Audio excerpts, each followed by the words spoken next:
Chapter 1. Call to Adventure. Jonah had always dreamed of becoming a journalist. He had a passion for uncovering the truth, exposing corruption, and shedding light on important issues that affected people's lives. So when he received an assignment to cover a dangerous conflict in the war-torn country of Nineveh, he knew it was the opportunity of a lifetime. At first, Jonah was excited about the assignment. He spent weeks preparing, researching the history of the conflict, studying the political climate, and connecting with contacts on the ground. He felt ready to go, ready to make a difference, ready to tell the world what was happening in Nineveh.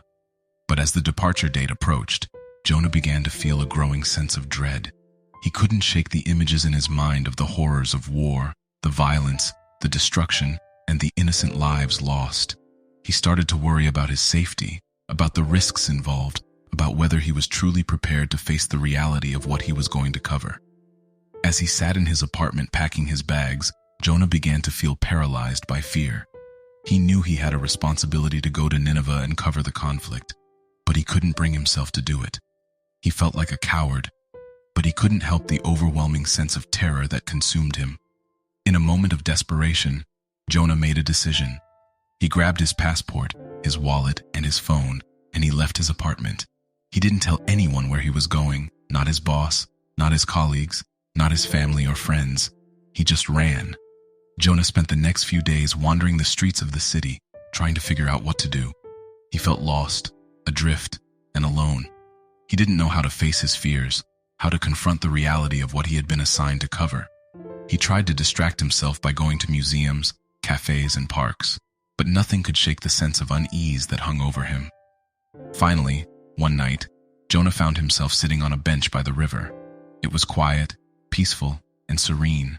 He watched as the water flowed by, the stars twinkling above. In that moment, he realized something profound. He had been running away from his responsibility, from his duty as a journalist, from the chance to make a difference. He had been letting his fear control him instead of facing it head-on. And so, Jonah made a decision.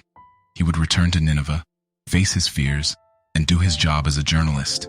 He would tell the stories of the people affected by the conflict. He would shine a light on the truth, and he would not let his fear stop him. He booked a flight for the next day, determined to make things right. Little did Jonah know that his journey to Nineveh would be far more perilous than he ever imagined. The call to adventure had been issued and he had answered it, but he had no idea what lay ahead. Chapter 2. Refusal of the Call. Jonah had been preparing for weeks to cover the conflict in Nineveh, but as the departure date approached, he found himself increasingly uneasy about the mission. The night before his flight, he sat at his desk, staring at the screen of his laptop, feeling a creeping sense of dread. What if he was caught in the crossfire of the conflict? What if he was kidnapped? What if he witnessed something horrific and couldn't cope with the trauma? The more he thought about it, the more scared he became. Despite the fear that gnawed at him, Jonah managed to board the plane to Nineveh. But as the plane ascended, he felt a tightness in his chest that he couldn't shake. He looked out of the window, watching as the world fell away beneath him, and realized that he couldn't go through with the mission. He'd read enough about the horrors of war to know that he wasn't cut out for this. He wasn't brave enough. He wasn't strong enough. He wasn't willing to risk his life for a story. So he made a decision. He'd get off the plane at the next stop and return home, no matter what the cost. When the plane landed in Istanbul for a layover, Jonah grabbed his bags and headed to the airport bathroom. He locked himself in a stall and sat down on the toilet, feeling the weight of his decision pressing in on him. He knew he was letting down his editor, his colleagues, and himself, but he couldn't face the reality of what lay ahead. As he sat there, Jonah heard a faint rumbling sound, like the distant roar of thunder. He looked up, puzzled, and saw a tiny crack appear in the ceiling, then another and another, until the entire bathroom was shaking. Suddenly, the crack widened into a hole, and a blinding light shone through. Jonah felt himself being pulled upward, lifted off the toilet seat, and into the air. He thrashed and screamed, but it was no use. He was being lifted higher and higher, until he was soaring through the clouds, held aloft by some invisible force. For what felt like hours, Jonah hurtled through the sky, his mind reeling. Had he died? Was he in some kind of fever dream? He had no idea what was happening, but he knew that he was terrified. Finally, he came to a stop. He looked around and saw that he was floating in the middle of the ocean, surrounded by nothing but water. And then he heard a voice. "Jonah," it said, "why have you refused the call?" He looked around, trying to find the source of the voice, but there was no one there. "Who's there?" he asked, his voice trembling. "It is I, the one who called you to this mission," the voice replied. "Why have you turned away?" Jonah felt a rush of anger. "Because I'm scared," he yelled. "I'm scared of what will happen to me if I go to Nineveh. I'm scared of dying or being kidnapped or seeing something that I can't unsee. I'm not brave enough for this." There was a long silence, and Jonah waited, his heart pounding. "Jonah," the voice said at last, "you were chosen for this mission because you have the courage to face your fear. You have the compassion to tell the stories of those who cannot tell them themselves. You have the integrity to uncover the truth, no matter how difficult it may be. You are a journalist, and it is your duty to tell the world." Chapter 3. Supernatural Aid. After the voice spoke to him in the middle of the ocean, Jonah was left feeling shaken and uncertain. He didn't know what to make of the experience, but he knew that he couldn't go back to his old life. He had been called to a mission, and he couldn't ignore it. As he floated on the surface of the water, Jonah looked around for any sign of help or guidance, but there was nothing in sight, just an endless expanse of ocean stretching out in all directions. He closed his eyes and tried to calm his racing thoughts. Suddenly, he felt a vibration beneath him, and he opened his eyes to see a massive whale rising up from the depths of the ocean. It swam towards him, its huge mouth opening to swallow him whole. Jonah screamed and thrashed, but he couldn't escape the whale's jaws. He was pulled deep into the whale's belly, where he lay shivering in the dark, cramped space. For 3 days and 3 nights, Jonah lay inside the whale, his mind racing with fear and uncertainty.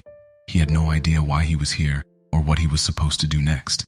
He prayed for a sign, for some kind of supernatural aid to help him make sense of his situation. On the 4th day, Jonah felt the whale's stomach lurch and shift. He knew that something was happening, but he couldn't imagine what it could be. Then, suddenly, he felt himself being pushed out of the whale's mouth and into the water.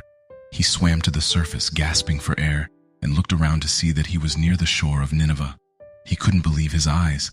How had he gotten here? Had the whale carried him? As he stumbled onto the shore, Jonah felt a new sense of purpose. He had been given a second chance, a supernatural aid to help him fulfill his mission. He knew that he had to use this opportunity to tell the stories of the people of Nineveh, to shed light on the horrors of the conflict, and to bring attention to the suffering of those who had been forgotten. With a newfound determination, Jonah set out into the city, armed with his notebook, his pen, and his compassion. He spoke to refugees, soldiers, aid workers, and civilians, recording their stories and their struggles. He witnessed acts of bravery and acts of cruelty, moments of hope and moments of despair. And as he wrote, Jonah felt a sense of purpose and fulfillment that he had never experienced before. He knew that he was doing the work that he had been called to do, that he was using his supernatural aid to make a difference in the world. He felt grateful for the whale that had brought him here, for the chance to tell the stories that needed to be told. And he knew that he would never forget this experience, this moment of divine intervention that had changed his life forever. Chapter 4. Crossing the Threshold. Jonah stood on the shore of Nineveh, staring out at the city that stretched out before him. He felt a sense of trepidation rising within him, knowing that he was about to cross a threshold into a dangerous and uncertain world. As he took his first steps into the city, he could feel the weight of the conflict all around him. The streets were filled with people rushing to and fro, soldiers patrolling the area, and aid workers trying to help those in need. Everywhere he looked, Jonah saw signs of the war and the suffering it had caused. He knew that he had been sent here to tell the stories of the people of Nineveh, to bring attention to the conflict and the human toll it was taking. But he also knew that this would not be an easy task. He would have to cross a threshold into a world of danger and uncertainty, and he wasn't sure if he was ready for what lay ahead. As he walked deeper into the city, Jonah felt a growing sense of fear and doubt. What if he wasn't up to the task? What if he failed to make a difference? He knew that he had been given a second chance, a supernatural aid to help him fulfill his mission. But now, he had to take the next step and truly embrace his calling. It was then that he met a group of refugees huddled in a makeshift shelter, their faces lined with exhaustion and fear. They told him their stories of how they had fled their homes in search of safety and security. They spoke of their hopes and dreams and of the struggles they faced every day just to survive. As Jonah listened to their stories, he felt a deep sense of compassion and empathy for these people. He realized that he had to cross the threshold into their world to truly understand their struggles and their pain. He knew that he couldn't do this from a distance, that he had to immerse himself in their world in order to tell their stories effectively. With a newfound sense of purpose, Jonah threw himself into his work, talking to people on the streets, visiting hospitals and shelters, and recording everything he saw in his notebook. He immersed himself in the world of the people of Nineveh, crossing the threshold into their lives and experiences. As he worked, Jonah felt a growing sense of connection to the people he met. He saw their struggles and their triumphs, their hopes and their fears, and he knew that he was making a difference. He had crossed the threshold into a new world, and he was determined to make the most of this opportunity to bring attention to the suffering of those who had been forgotten. And as he continued his work, Jonah felt a sense of satisfaction and purpose that he had never experienced before. He knew that he had crossed a threshold into a new chapter of his life, and he was excited to see where this journey would take him next. Chapter 5. New Connections. As Jonah continued to immerse himself in the world of Nineveh, he became more and more deeply involved in the conflict. He spent long hours talking to people, documenting their stories, and witnessing the horrors of war firsthand. But as he worked, Jonah also became increasingly aware of his own limitations. He knew that he was just one man, and that there was only so much he could do to help the people of Nineveh. He felt overwhelmed and helpless, and he began to doubt whether he could truly make a difference. But then, something remarkable happened. Jonah received a message from the leader of the resistance, a man named Abdul. Abdul invited Jonah to meet with him, to discuss the situation in Nineveh, and to learn more about the resistance's efforts to fight for justice and freedom. At first, Jonah was hesitant. He felt unworthy of Abdul's trust and respect, and he feared that he would be judged and condemned.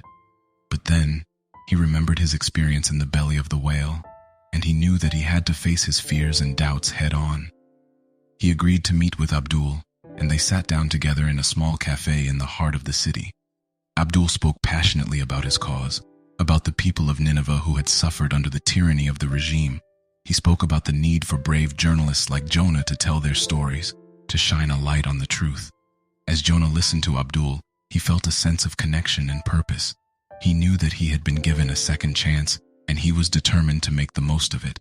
He realized that he had a duty to the people of Nineveh, to tell their stories, and to fight for their rights. In that moment, Jonah felt a deep sense of atonement. He knew that he had made mistakes, that he had let fear and doubt cloud his judgment, but he also knew that he had the power to make things right, to use his skills and his passion to make a difference in the world. He shook Abdul's hand and thanked him for his courage and his wisdom, and as he walked out of the cafe and back into the city, Jonah felt a sense of renewal and purpose. He had atoned for his past mistakes, and he was ready to take on whatever challenges lay ahead. Chapter 6. Crossing the Return Threshold. Jonah had completed his mission in Nineveh. He had covered the conflict, interviewed the people, and exposed the regime's atrocities to the world. He had done his job, and he had done it well. But as he boarded the plane back to his home country, Jonah felt a sense of unease. He had grown to love the people of Nineveh, and he knew that they still faced great challenges and dangers. He wondered if he had done enough to help them, if he had truly made a difference. As the plane lifted off the ground, Jonah closed his eyes and thought about the people he had met, the stories he had heard, and the lessons he had learned. He knew that he had been transformed by his experiences in Nineveh, and that he had grown as a journalist and as a human being. But he also knew that he had to return to his old life, to the world of deadlines and assignments, of daily routines and familiar faces. He wondered if he would be able to adjust to his old life, if he would be able to keep the lessons he had learned and the insights he had gained. As the plane touched down at his home airport, Jonah felt a mix of excitement and trepidation. He was eager to see his family and friends, to tell them about his experiences and to share the stories he had uncovered. But he also feared that he would not be able to convey the depth of his emotions and the richness of his insights. As he walked out of the airport and into the bustling streets of his hometown, Jonah felt a sense of disorientation. Everything looked the same, but he felt different. He saw his colleagues and his neighbors, but he felt as if he no longer belonged. But then, something remarkable happened. A group of journalists approached him, eager to hear his stories and to learn from his experiences. They asked him questions, listened intently to his answers, and expressed their admiration for his bravery and his insights. As Jonah spoke to his colleagues, he felt a sense of joy and fulfillment. He realized that he had not left his old life behind, but that he had brought something new and valuable to it. He had learned to see the world with fresh eyes, to approach his work with renewed passion and purpose. And as he walked away from the group, Jonah knew that he had crossed the return threshold. He had come back to his old life, but he had been transformed by his experiences. He knew that he would never be the same again, that he would always carry the lessons of Nineveh with him, but he also knew that he had a duty to share those lessons with others, to use his skills and his insights to make a difference in the world. And with that thought in mind, Jonah set off towards his next assignment, eager to see what new challenges and opportunities lay ahead. Conclusion. The moral of the story of Jonah is one that has endured for thousands of years, that we should never give up on our faith, even in the face of great adversity. In our reimagined version of Jonah's story, we see how he was faced with a daunting task, to report on a dangerous conflict in a war-torn country. But despite his initial reluctance, Jonah found the strength to overcome his fears and to embrace his calling. He journeyed to Nineveh, faced the challenges that lay ahead, and ultimately succeeded in his mission. But the true test of Jonah's faith came not in his mission, but in his return. He faced new challenges and obstacles, but he remained true to his principles and his sense of purpose. And in doing so, he found the freedom to live his life in a way that truly mattered. The lesson we can take from Jonah's story is that no matter how difficult our journey may seem, we should always hold fast to our faith and our sense of purpose. We should never give up on our dreams, never stop striving for the betterment of ourselves and the world around us. In the end, Jonah's story reminds us that we are all capable of great things, that we can overcome any challenge if we remain true to ourselves and our beliefs. And so, let us take heart from Jonah's example, and let us strive to live our lives with courage, conviction, and purpose.